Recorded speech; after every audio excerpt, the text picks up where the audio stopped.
Hello and welcome back to Let's Talk with Parul. So on this platform, the whole intention is to bring up conversations that need to happen, that don't normally happen, subjects that are taboo, that most people are extremely uncomfortable talking about. But today's topic is something most people are very comfortable talking about, even if it's none of their business. Everybody and their aunt has an opinion on when you should have a baby. And that's what we're going to be talking about today. We're going to talk it out, in fact, bring out all the perspectives, get to know whether, any one age is right or wrong, or is the right age just when it's right for you. So my panel today has experience on both ends of the maternal age spectrum, and let me introduce them. We have Sumi Khandpur. She is a certified Dale Carnegie trainer and a founder director of Win Over World. Her WOW training modules draw from over 19 years of her active training experience and consulting to the corporate world. Sumi is on the younger end of the maternal timeline that we were talking about, and she's had her first baby at the age of 22. And her two lovely daughters are 23 and 19 today, older than the time when you had your baby, Sumi. And she is a busy, on-the-go empty nester. Welcome, Sumi. Thanks for being here. Hi, Parul. Thank you for this opportunity. And we also have Kavita Bagga. She's vice president at 34 and mother at 44. That's the first line that she told me about herself. And absolutely, I think it's a great timeline to have gone through. Kavita is holding up the other end of the maternal timeline here, obviously, and she's creating her own definition of mother-child relationships, completely aligned with her new workplace, the lap of Mother Nature, because Kavita is now an organic farmer.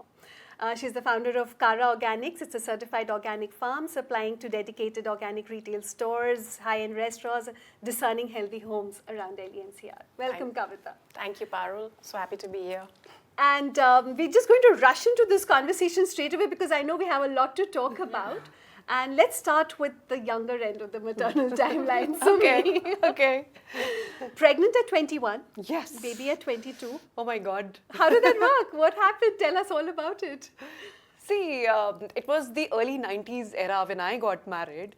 And yes, I got married, and the natural step, the best natural step was planning your family. And me and my husband decided to be young parents at that time. So it was a conscious choice to have a baby that early? Yes. Okay. So we went head into this a pregnancy thing without knowing what to expect and what not to expect. Those books didn't exist then, did they? No, Google was there, no books were there. Yeah. So yes, there was like pregnancy, if I look back, so many years back, I must say. So little tough in the sense of, because of the two reasons. So first reason was, as I told you, no Google, no informal conversation, those secretive tips by your friends. Of course. Because I was the first one to get married, I was the first one to get pregnant in my peer group. So I said no, and only information was I was banking from my in-laws and my parents, and I was discovering myself. What to expect, how to solve this, how to solve that. So yes, and the second reason was little tough was, I started having little repulsion to food. So while you were pregnant? While I was pregnant. Okay. So the food, the moment it came in front of me was like, oh, I don't want that. So whatever little I was having a stomach upset.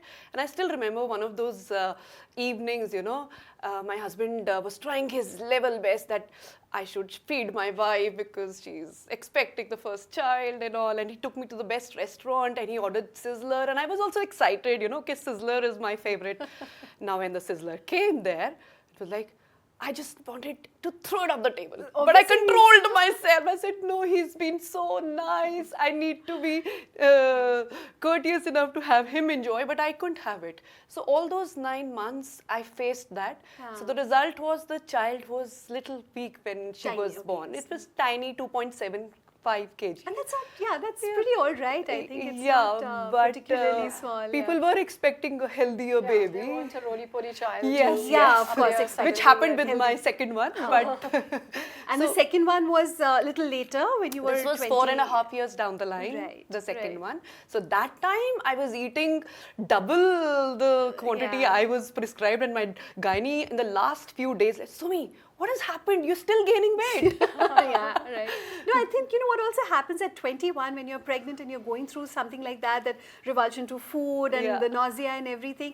as it is, it's so difficult to, to figure out what is happening to your body. And as I told you, there was nobody, to share certain information. So you had to understand your body, you understand your own emotional feelings. Right. Because sometimes here the friends, the buddies come in to help you. True. So I was naive and immature. It was a very young age. I was trying to figure out myself, my career, my marriage.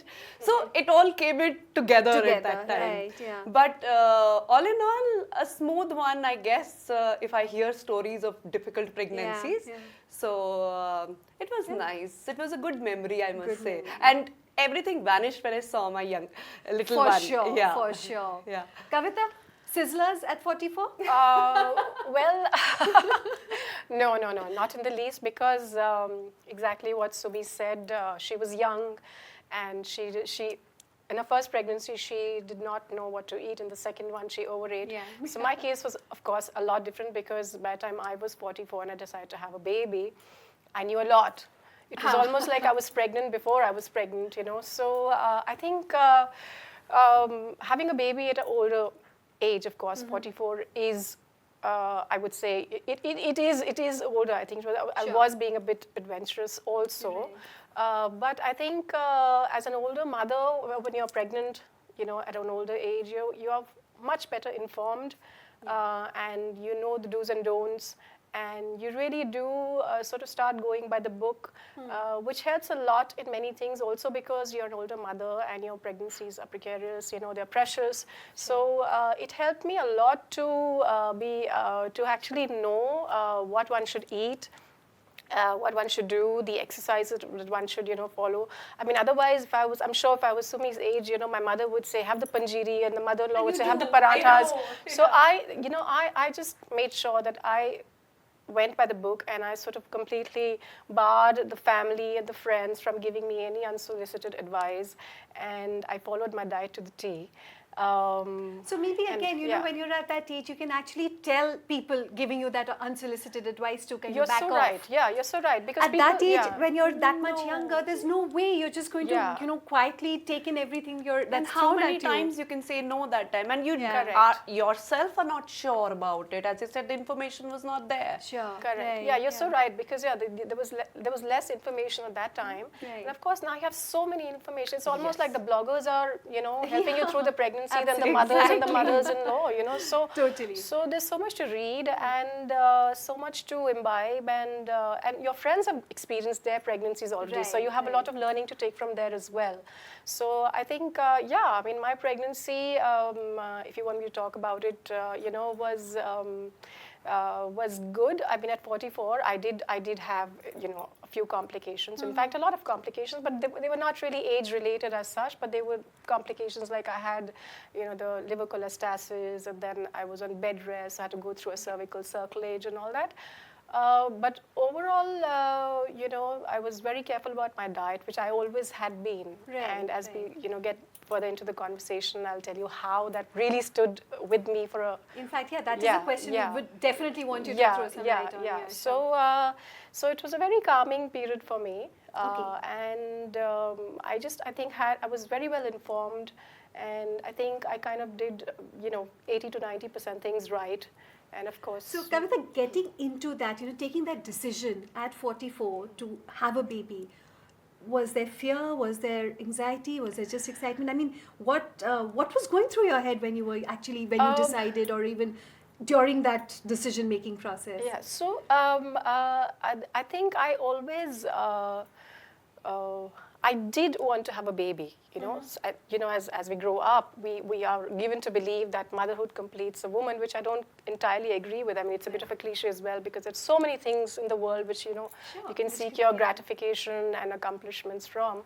But yes, it does add a very, very beautiful dimension to your life, and there's so much to learn as a mother as well, So it's an interesting chapter in every woman's life. And so I think in my situation, things were circumstantial.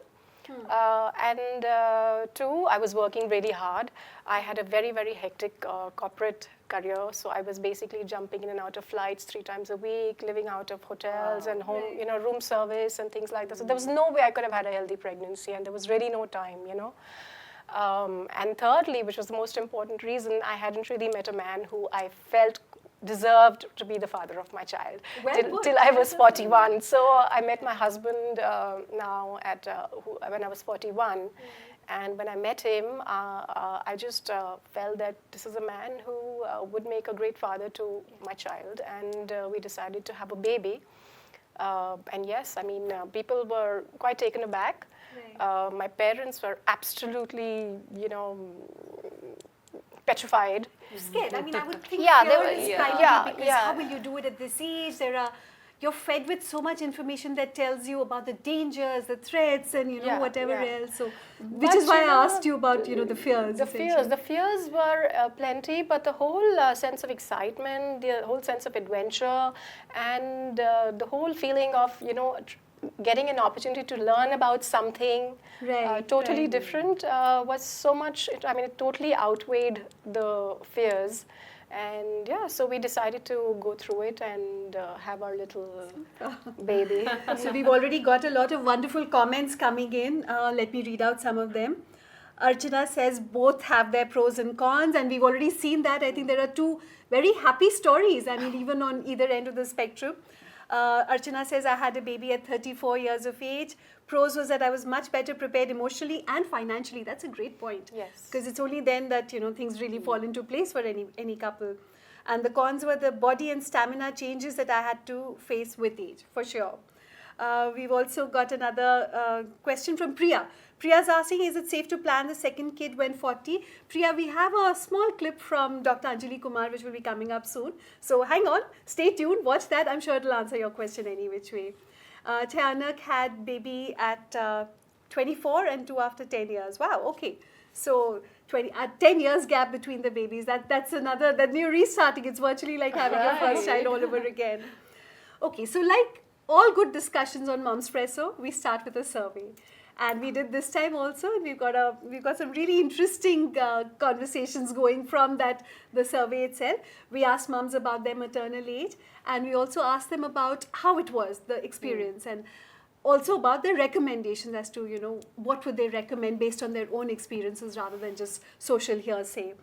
So if we can just please play this first slide 1. Surprisingly or not surprisingly, our survey findings were perfectly aligned with the national average. So the majority of all births are still to women under 35 years, which is about 85% of the total. So the rates for all births, not just the first child of a woman over 35, have been increasing in the past 20 years, and that is something that we've all been happening seeing. globally as well now. In the second slide, we can move on to the next one. We asked moms who had their babies in their early 20s, just like Sumi, and we asked them what they felt and what were the happy and the sad parts of it, the upside and the downside. So on the upside, they all had a lot of energy at 21, had a lot of time to plan the second. Kavita, that's a question I'm going to be asking you soon. They grew up together with the child, and they were able to recover easily from childbirth, including losing weight. On the downside, too immature, didn't understand how to handle a child, too young, still figuring out their own needs, exactly what you said. Yep. And their career took a backseat for very long. So that was, of course, the mums who had their babies in their early 20s. Our next slide will show you the feedback from mums who had their babies in their mid-30s. So if we can move on to the next slide. We have the same kind of contrast of the upsides and the downsides, of course. The mums in their mid-30s said that they were better equipped to raise a child in terms of maturity. They enjoyed long period of unfettered married life before they had their child. Career goals were well in place. Financially secure to meet expenses of raising a child. And on the downside, not enough energy to keep up with a toddler, medical complications, a lot of health complications, tougher for the body to recover from childbirth, and at some stage they gave up ideas of a second child. So do you relate with these answers? Do they strike a chord? Okay, let's get on to the second child part of it. Yeah, so I think if you've had a child later in your years, the options or the chances of having a second one do sort of reduce considerably and significantly. But then we are also living in such nuclear families these days, and we barely are able to manage enough time for just one child. So, I think that, and the whole sibling thing, I think friends are more closely bonded these days and things like that, and also kids tend to grow up and go abroad and, find their own vocation and calling. So I'm not so sure how much the whole sibling chemistry and the factor really is relevant in today's scenario. But definitely, as you get older, you sort of have to live with just a one child family. But then some of the things here that how women have found it difficult to bounce back, or bodies have recovered, taken a longer time to recover. I think it's a big function of how you've really treated your body throughout your years. Exactly, irrespective of pregnancy and childbirth, it's how fit you have been. Absolutely, in any case. absolutely. So I think the first trigger for me when I decided to have a baby at 44 was the fact that I was fit. I mean, and for me, what I ate through my years and how much I worked out and how much I focused on my, inner well-being was always a very important thing. And, at that time I did it sometimes as a fad and sometimes because this was something I was very passionate about. Right. But it helped. But when the time really came, I realized how those things had really helped me, It was a good base to start with. It was a very good base to start with. And I remember my doctor, after a scan and after she did the thorough check, she said, your biological age is 44, but your physical age seems to be like 30, Oh, good for which you. is a great compliment. And really, I mean, if you take care of yourself and if you're eating healthy and maintaining a healthy lifestyle, I don't think anything is unsurmountable. Half your issues are sorted. Right, I had a absolutely. C-sec and I was back on my feet in just 2 days. Right. And no, I mean, I don't think I really felt there was, yes, I mean, certainly there was less energy to run after the child and things like that. But, So I don't believe that because I've seen pictures of you climbing up Tiger's Nest in trees Bhutan and with your baby on your back. So energy, I mean, there's plenty of that there, I can see. I think that's the mindset you have, like me and my husband had that mindset that the children don't affect the happiness or there are any obstacles in travel. So we were traveling with them. True. Yeah, like I remember when my daughter was just 1 year old, we went to Goa and we hired a bike. Okay, she sits in the middle and whenever the feeding time is there, we used to park, lay out the mat and feed her the milk with the spoon in the bowl. And that was like, it's an important parcel. So it is like a mindset, how you treat your children. You're right. It's whatever the age, I guess. It's good to have them adapt to your lifestyle versus you changing yours for them, because I think that also takes care of a lot of resentment that builds into a lot of mothers and parents saying, oh, my life has changed and I have to do so much and I'm making a sacrifice. I mean, really, doing something for your child is certainly not a sacrifice. But it's just about how flexible you are rearing your child to be. And they have such uncluttered minds that you can actually get them to do anything you really want them to do, Yeah, I remember. That reminds me again, I had 2 children before 30 then. So the younger one was just 1.5 and the elder one must be like 5.5. And we were experiencing the Disneyland in France. Right. So it's just the mindset. And I was amazed to see my younger one, 8 a.m. from the morning till 8 in the night. The eyes were wide open. And she was, and we were enjoying because of the happiness, you know. So both the children, I guess it's the mindset. We had our bags, and those days we had no clue. Okay, we could rent those strollers and all, and we were carrying the child, and then the one finger, the elder one, but and the bag. It didn't matter. It didn't matter. Carriers and we were all experiencing fun as a family. So I think that's exactly what you were talking about, mindset. We're talking about readiness, that, at some point we have to understand that age has to take a backseat to how ready you are. If you're not ready to have a child, definitely you're going to have that resentment and all of those, the word sacrifice comes into the picture and everything which should not be there where motherhood, where parenting is concerned, starts coming into the picture. We have an interesting comment from Nazia, and she says there's a 6 years gap between the kids. Second time is more tiring. So it takes a toll on health and career, and of course career takes a backseat. So I'm going to just elaborate on that part, because what we have seen, and I've been reading up a lot about this, is that for women, whether they take a call to have their babies early and return to their career at some point of time, or finish up with their career first and then have your babies, for some reason, there is no marriage of career and parenting. Do you see that happening, Sumi? I mean, you're talking to a lot of young girls. You're talking in your role as a mentor, as a life coach. You're talking to a lot of these youngsters. Are they put off by the fact of motherhood because they can't see any kind of parallel life where both can happen simultaneously? Yes, I have been basically, I've been speaking to a lot of youth because since being in the training industry, and yes, since my daughter is in the early 20s, so even her friends, I keep conversing with the that's peer the age group. I'm talking about. Yeah. But, what are they thinking So, about life what I and have family? observed is three things. So first is they don't want to get married early. They want to focus on the career, like you said, want to make their own impressions, self-esteem, or whatever the promotions they want. Right. So no interference they want at all. And secondly, they want to test out the boys before committing to a relationship. So whether they're testing out the intellectual compatibility or the emotional compatibility, they want to go through that process. Time. Yes. And by that time, it's like maybe 28, 29, 30, whatever the age they are ready to get married. Right. And third thing, what I've observed it, okay, they got married maybe late 20s, by 30.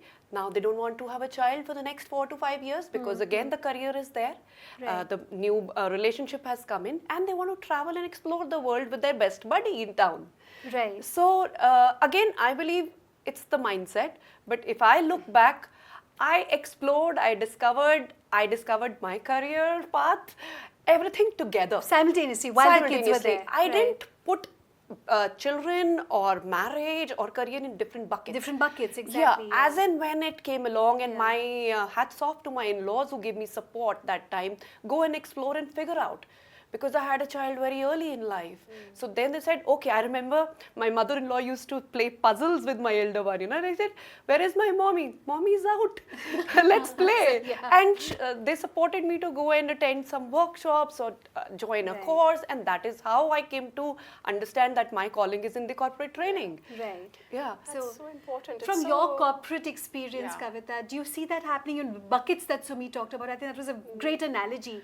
That, we do tend to, okay, first this, then that, pehle family, pehle career, whatever bucket you want to put first. So I think it also varies from industry to industry and the kind of life and the kind of work and career that you really choose to be, because there are some careers where you can start off from where you've left, and there's some where it has to be a upward ladder, and it has to be done sequentially, because if you lose out on 2 years, there's so much pressure and there's so much effort to keep your heels dug in a corporate world where your peer group and your colleagues would be there and you would be sort of starting from where you'd left. So those kind of fears are, of course, there, and they're not really entirely not true and unreal, because those are real fears, and that really happens. Because why would a corporate really wait for a mother to come back after a year or 2 years and give her a promotion or hire her at a designation lower or whatever? Right. So I think, in my opinion, girls who are, who are career-oriented and who also, intend to settle down at some point of their lives, I think it's always better, and this is something which is happening as well, what Sumi also mentioned, that women are now trying to work for a period of time and then get into the family way. Yes. Yep. Because it is always simpler to take a break at 31, 32, versus 22, 23, because at 31, 32, you have 10 years of career and a job experience to fall back on. You already have a foothold in the career. You have a foothold in the career. You've networked. You've made your contacts. You've established your credentials. So it is much simpler to come back to work if you have a child a little later in life. Also combined with the fact that you're wiser and older. And the other very important thing is that you need to have peripheral support. Right.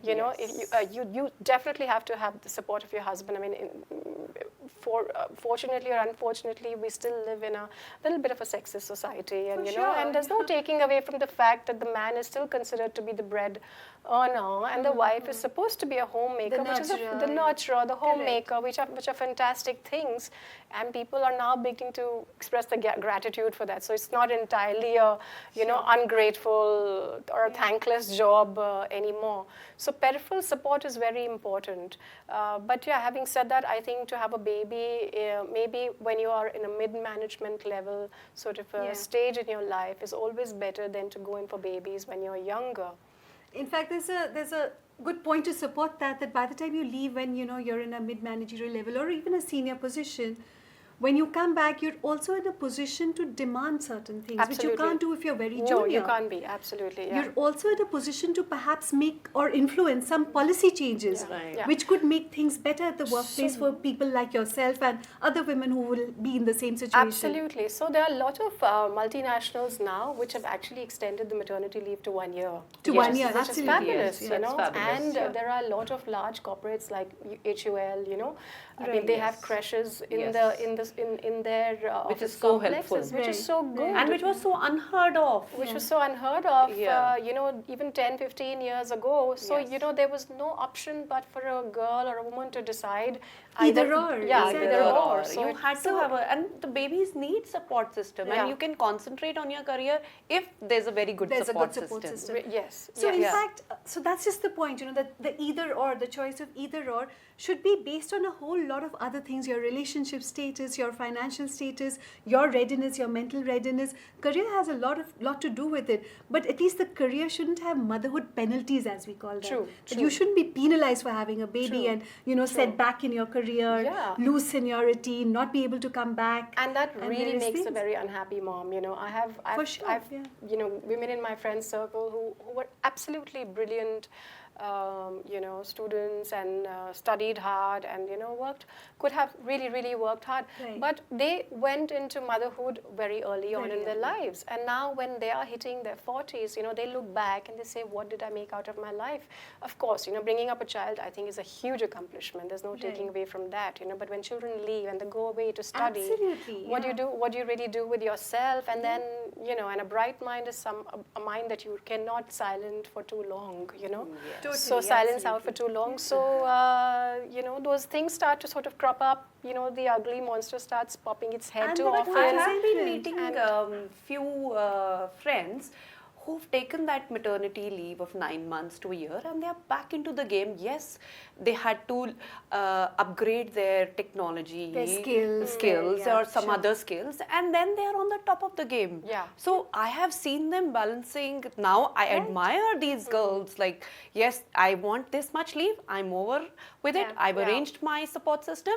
I'm ready for Ready the to come corporate back. game and this Yeah. managing. And so that's Yeah. also a time, that time that you get in between, because so much has changed in your life. You have a baby. Yes. You're also allowed, and you have the luxury to reassess your priorities, your interests, your life, and perhaps maybe choose a different industry altogether, a different career True. path. I think it just it gives opens you the out a whole choice. new world, New world, and yeah. Yes. that's definitely Right. a lot of advantages of this. And I think hats off to women who,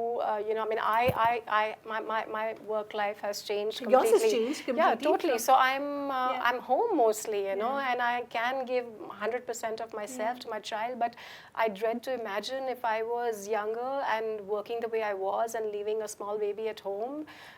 Which a lot of women do, They and do, they and I manage think it it's so well. commendable. Absolutely. It's But they are commendable how they managing. manage. But again, a big support system. Yeah, For sure. Yeah, it has to be there. true.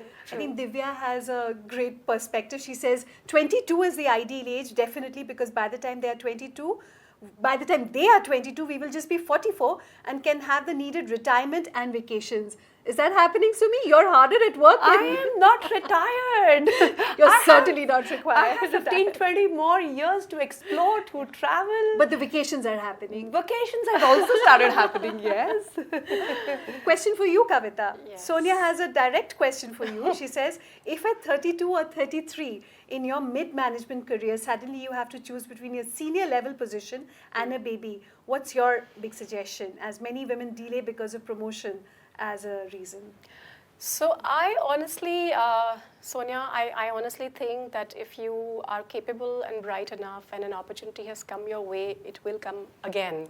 So if you feel that you're ready to have a baby, and if you want to really have a baby, if you're financially secure, if you're in a happy marriage or have a loving partner and a good support system, then why not? I think you should go in for your pregnancy or your baby at 32, 33, and if you are getting an opportunity to move up the corporate ladder, it will come back again. It's not going to, because you have 10 to 13 years of experience behind you already.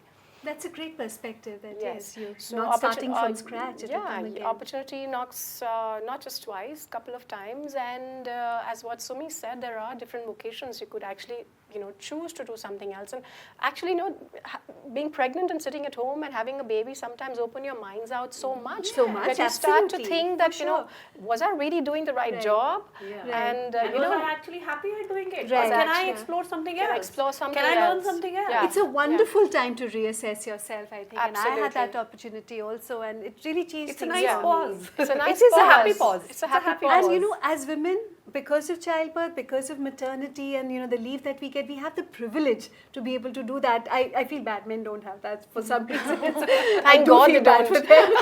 I would hate to have my husband on my head all the time when I was pregnant. Oh yes, Thank you so much. No. No, so I'm saying that little break in career and that flexibility or the luxury to be able to breathe and say, okay, this they is what I don't want have to it, do. I To really reassess your whole Women life. do have I that think. privilege. That's probably the only privilege I can say in a lot of things. We can pass on to our girls that you have privilege. I know, There is you're something privileged. there. You're privileged. So one of the questions that we asked everyone was, what do you think, based on your experiences, what do you think is the recommended ideal age? We have a little slide that puts that into perspective, if we can have that, please.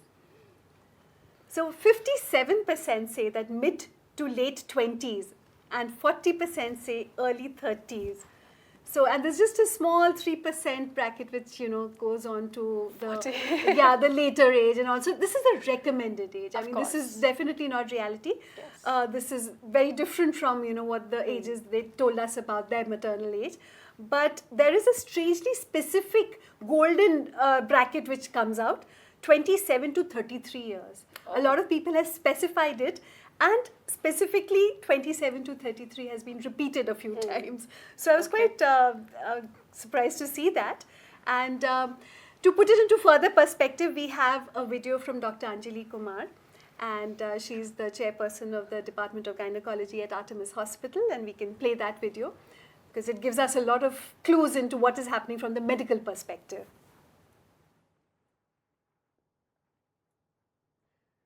So, Doctor, Gone are the days when people used to get married in their 20s and have their first baby when they were 23 or 25, or maybe complete their families by the time they were 27, 28.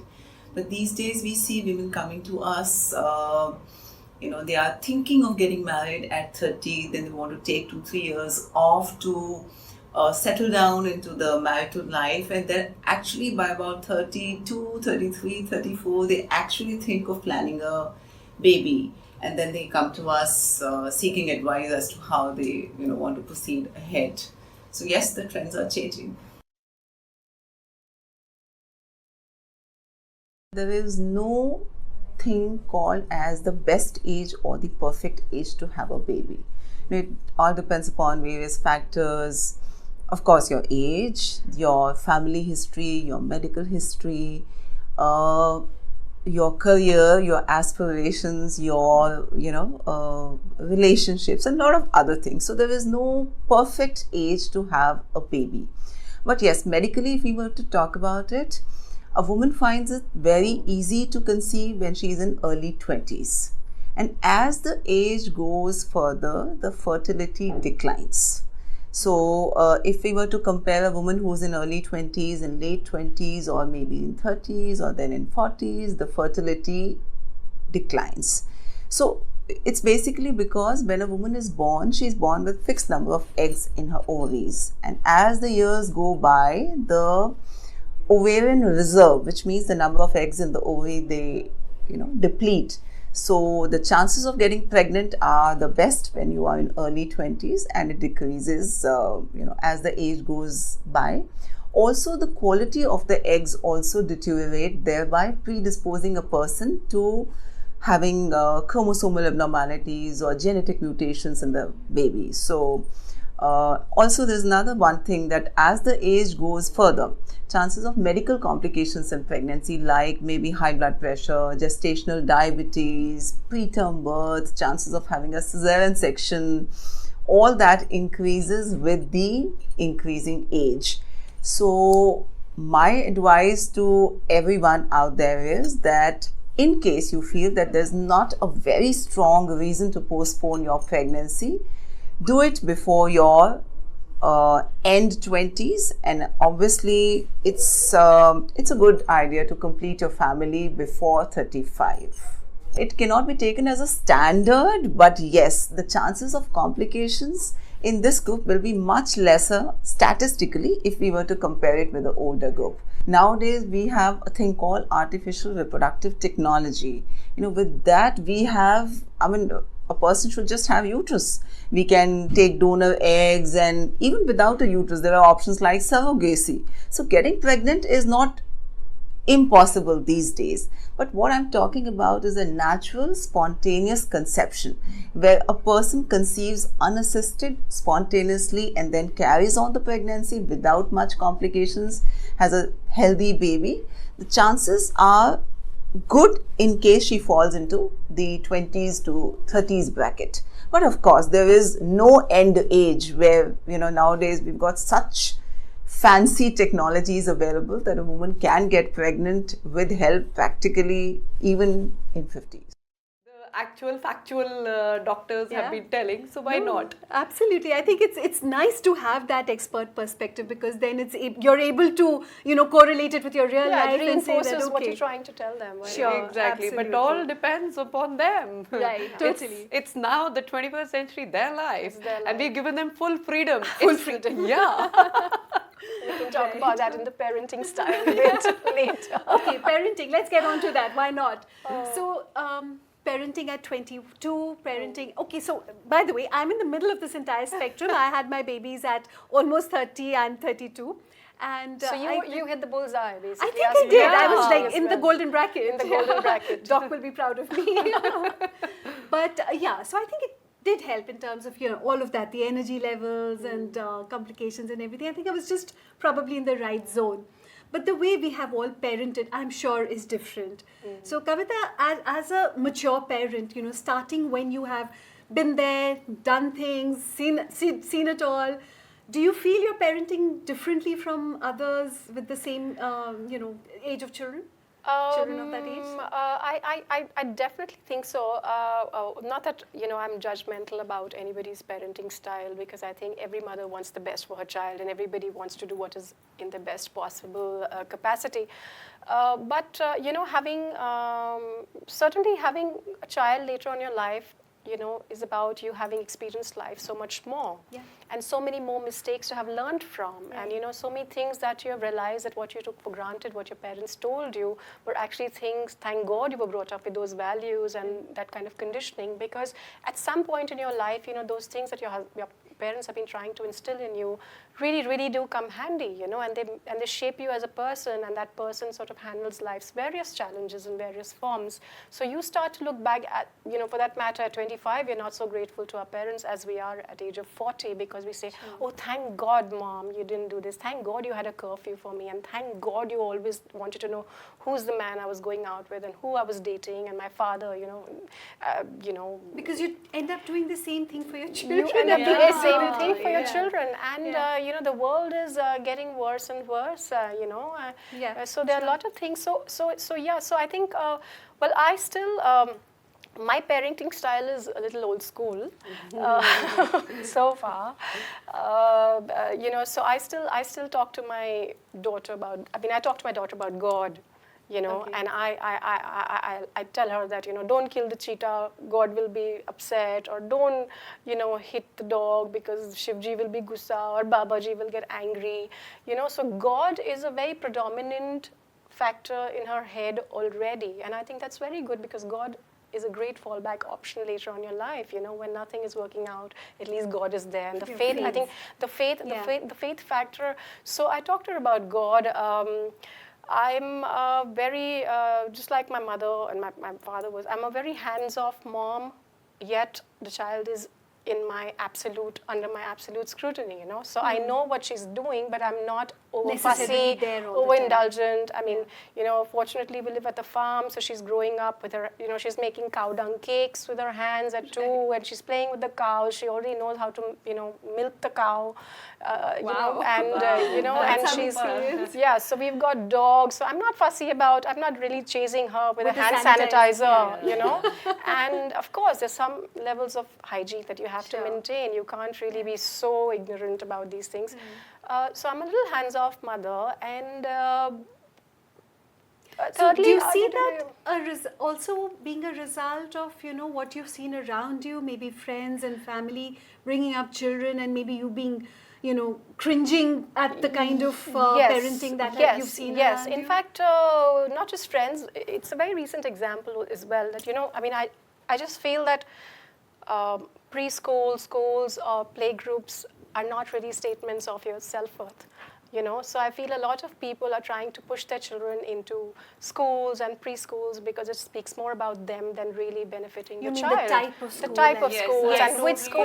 with you. So you know, That's we my child It's and still I, happening, we enrolled in this mother-toddler program because I was reading so much about these things, and I said, oh God, maybe I'm missing out on something, and my child is growing up like a complete jungly, you know. So we went for that, and the kind of things they were trying to make us do with the child was actually, to my mind, very trivial, because I felt, oh, but this is exactly what I'm doing with her all the time at home. So that program was more cut out for mothers who didn't have time, who were not making time for the children, or who didn't know what to do with the child. You know, whereas you know, having had a baby so late in life, I don't have any professional or social commitments pressing on me to take away that time from her and put it elsewhere. You know, so I have all the time to give to her now, and she has my 100% attention, and I'm doing everything with her, you know, hopefully. You know, and having said that, I'm very happy to have her not go to a preschool just now, and she's growing up with the animals at the farm, and she's growing up with staff kids, because I think that is so good. So the social part of it is, I was just going to talk about that, you know, that one of the reasons why a lot of mums go to these toddler classes, I did that, was just for the social interaction part of it. So if she already has that, it's taken care of. Yeah, and those staff children, fine they motor teach skills you, and absolutely, you know, and those Wonderful. kids coming from the backgrounds that they do know so much more about sharing and humility, and they are so warm, and there's no arrogance, and there are no It's fussy lovely, moms around. absolutely. I think it's just lovely. You just allow the child to blossom on its own. And the other very important thing, I think, which a lot of us don't do, and we should do, in my opinion, and my personal opinion, is that we've stopped allowing the child to get bored. Which is so important, right? You know, Exactly. because the one word is, I'm bored. I'm bored, and that is so good. Be bored. That is so good, because So, Parul, if can I you're also add something Sure, to her, yeah. the young You know, because- parenting? yeah, I'll just it brings complete, it brings me down the memory lane of my, how was I as a parent? Now I'm like comparing, okay, what was I as a person, you know, like I'm hearing from you now. It brings down my memory lane. Okay, how was I as a parent? So I just remember 2 incidents, you know. So the first 3-4 days, so the third day I remember I was bawling, crying, and my mom said, Sumi, what happened? Is all okay? I said, no, nothing is okay. Why?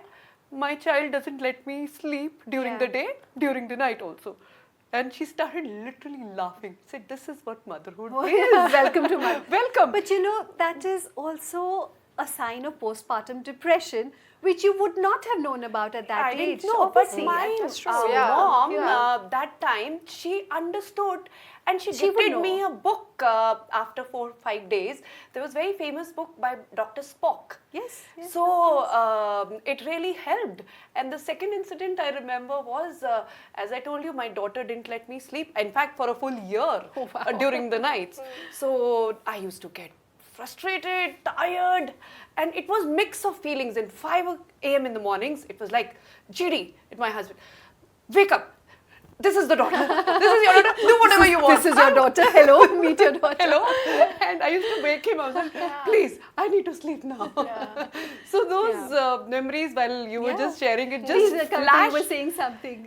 So I was just saying that, you know, we don't allow our children to get bored anymore, and we are trying to pack their days with classes and camps and academies and, you know, different kind of hobbies. Activities. And It's just, I feel if the child is bored, it'll find a very creative way to fill time. And you sort of, you know, and I think that is really what is very important, to really let the child flourish in the direction. To you, we need to, as a parent also, we need to unlearn so many things. True. Absolutely. Yeah, it's parenting is all about unlearning and learning. You have to be bridge open, the gap. and you have to be Otherwise, open. you'll be a very different parent then. True. So I have a comment. I'm just going to read this out from Ruchika. She says, when you have babies in time, you end being a happier, healthier parent who has the time to do things with kids rather than have old parents and struggling with managing them. No. Indication that, you know, definitely not. No. But yeah, I mean, we get what Ruchika is trying to say, that yes, you know, there is, it's really what is right for you. And it's, again, how active you are and how your energy levels and whether you can keep up with the child and all depends upon you and your readiness and time. But I think I kind of get her drift. What she's trying to say is also because, you know, when you're younger, you have, I mean, today when at 46 actually, when my daughter's 2, you know, every moment spent with her is so precious. Right. Because I don't know how much time I have with her. You know, these things of life is limited, life is unpredictable. We're not thinking about those things in our 20s. No, we're not. But when we're invincible. We are invincible. And, you know, unfortunate things happen to somebody else. They don't happen to us in our heads, you know. So obviously when you have a child at a later age, you start holding on to things very, very strongly. And yes, I think the thing which is the biggest apprehension in my head, or the only thing that really gets me down now, is that I feel that just the way my mother is enjoying her grandchild, I may not have that opportunity to do with my grandchildren, or the fact, or I may, and oh God, I wish I'm sitting on a beach in Goa and sipping a pina colada at 95, but I think that is something which is good and bad, because it's also something which is pushing me much more to make my child more self-reliant, you know, because I want to reduce her dependency on a parent, because yes, while we all living, you know, the life's longevity is increased, but Kavita, I totally agree with you. It's the same with me, whether having child early in life, but I hold the same thought that I need to make the child self-reliant. But the girls they're not much older now, so Kavita's talking about a toddler, you know. So like, let's say in 15 or 20 years, you know, when I'm 86, my daughter will be only 22, and at 21, 22, we were vulnerable. We were very vulnerable. You know, we had our parents to guide us till I think we were 30. I mean, till 30, my father was constantly, you know, my mother would be sitting by the phone and spanking me if there was a blank call. But you know, or scrutinizing every man who came to take me out on a date or dinner. I mean, my father would run a full resume scan with the guy. And we needed that kind of support then, because we didn't know otherwise. We didn't know any better. So if you're going to be able to talk to your child at a very young age and get them to be independent for a lot of things, it serves absolutely the purpose. But I guess it would come naturally when this thing comes. It comes just naturally. Also a thing of preparation. You prepare the child. You prepare your child, and you learn. We do tend to mollycoddle our child a lot, and I think in India more so. But they teach us in reverse also. They teach you so many things. You are active most of the time, and I remember learning. We've got a comment there. Hemlata says babies make you happy and active and physically fit. Oh yes, that I agree. They do make you active. I tell people that if you have a baby in your 40s, you don't need Botox. Sure. I mean, having a baby is better than Botox. So it's. So there's a very interesting historical perspective to all this, and we all know that, you know, maybe about a century back, women were having their babies they were getting married at 12, 13, 14 and having their babies at 16 and 17, and for the next 20, 30 years of their life, that is all they would be doing, having babies and raising them. So women, and this is a perspective that we had in discussion. I mean, a historian called Archana Goradia, she's an author and a historian and also a national level quizzer. So she brought this point up that women really got into their more productive years only after the introduction of contraception. Oh, Which is when, like only when they got time for themselves and they stopped having their babies and they got those few, years in hand or in between babies, could they actually think of doing things? So I totally agree. Yeah. If you look back, even the time? and globally, if you look back globally also, Yes. women really started coming into industry or getting out of their houses only after, maybe the early 20th century or something, when contraception was more acceptable to be used absolutely, and yeah. everything. And also life expectancy, you're talking about life expectancy, in today's day and age. But at some point of time, if your average life expectancy was only about 30 years, you may as well have your babies early and get it over and done with, because you don't know. And then there was a huge amount of mortality, maternal as well as fetal. So you needed to have more kids because you didn't know how many would survive. Yeah. So all those stories are perfect in their context. Our context today is so different. We're in the middle of, I would say, a lot of evolution as far as women are concerned. And a lot of people change also, with the changing times, the different seasons. Absolutely, reasons for people, and a lot of people thought that a big reason for people to have babies was also, of course, in very different stratas of a society as well, was children will grow up to take care of you. They'll be the breadwinners. And they'll be the bread earners, and they'll We be no longer have that school of thought at all. I think all of us now, again, this generation, like I said, it's a stage of evolution we're all going in. We don't expect our kids to be wholly and solely responsible for ourselves in our old age. Whereas at that time, like you're saying, things have changed. Of course, the whole context is they different. would be much more busier than us, I guess. So no expectation at all. Well, my daughter will have to take care of me because I'll be 86 and then she's 22, so she has to take care of me. That house in Goa has that pina colada in your hand. Of course. She'll be probably mixing my pina colada for me, for sure, yeah. So I think this just also puts this, the whole debate to rest as to, is there an ideal age to have a baby and all. We also had another expert weighing in on this, Neha Mishra. She's a Lamans educator, a Lamans childbirth educator and a birth doula. We have a short quote from her. We were only able to put a slide together. So if we can please have that slide. So Neha says, you're a mother and parent for life. Well, once you're a mother, it's permanent. It changes your life in amazing ways, and it's there to stay. So, people should not take it lightly. You need to decide if this is something you are ready for or not. There is a huge difference in an unplanned conception and pregnancy versus a conscious and planned conception and pregnancy. You are much more likely to have a satisfying and healthy experience if it's a conscious choice made when you feel you're ready. So I think that's great, and thanks Neha for this perspective, because it just puts everything to rest. This whole debate of this age, that age and all, we've seen there are pros and cons. Each one of us have had a very, very good time at the age we're at, and we've had, I'm sure there must have been some downsides as well. But the whole point is that we need to have the right reason to have a child. I think that is far more important. And the mindset, whenever you're ready, that is Right. the time. It could be your early 20s or late 20s or 30s and 40s. I see her happy somewhere. Absolutely, It's your mindset. Whenever I you're don't ready. feel that I'm missing out on anything, because, when I was pregnant and my friends said your life is going to change, and I was like, listen, change to what? Because what I've been doing for 40 years, what you're doing now when your kids are 25, 27. Right. So I've done enough of that. Yeah. And, so I don't really, I don't feel like I've missed out on anything, or if I'm sitting at home or sleeping late and, Right. or not going out to a party, I don't feel that, oh my God, it's eating into my, missing life, out or on I'm missing something, out. right. And And because if you've I been look there at and done myself, that. I'm best of friends with both the daughters right Yeah. now, because maybe the early pregnancies helped. So True, no true. regrets. I don't No, have any absolutely. regrets.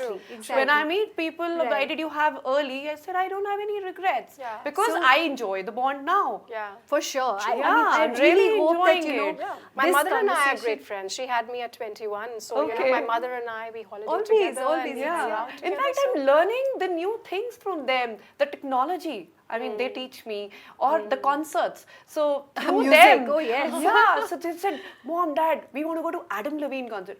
Okay, who is that? Who is Adam Levine? And then we were listening to the songs before we went there. And then there was this Coldplay concert specially happening in Zurich. Please, we want to go there. And my husband was busy, like, satisfying me. Okay, I'll book. And I'm telling telling you, we really enjoyed. Yeah. So we really enjoyed the concerts which we missed out when they were growing up. Yes. Yeah. Obviously, then we weren't You're able to reliving do your it. youth with them. With and I think them, that's a which is- great So thing. it's like Why not? I'm living my life again with In a different them, way. In a Yeah. different way. Yeah. And I mean, of course, I mean, all perspectives are equally good. I think here, I hope this conversation and, this discussion, all the comments that have come in from people, just puts that debate to rest. I hope there is no more, I mean, of course, we're not going to put an end to the judgment, but at least those of us who've been part of it, maybe some of that judgment can reduce that, oh, you had a baby so late or soon so or too early to late. whatever.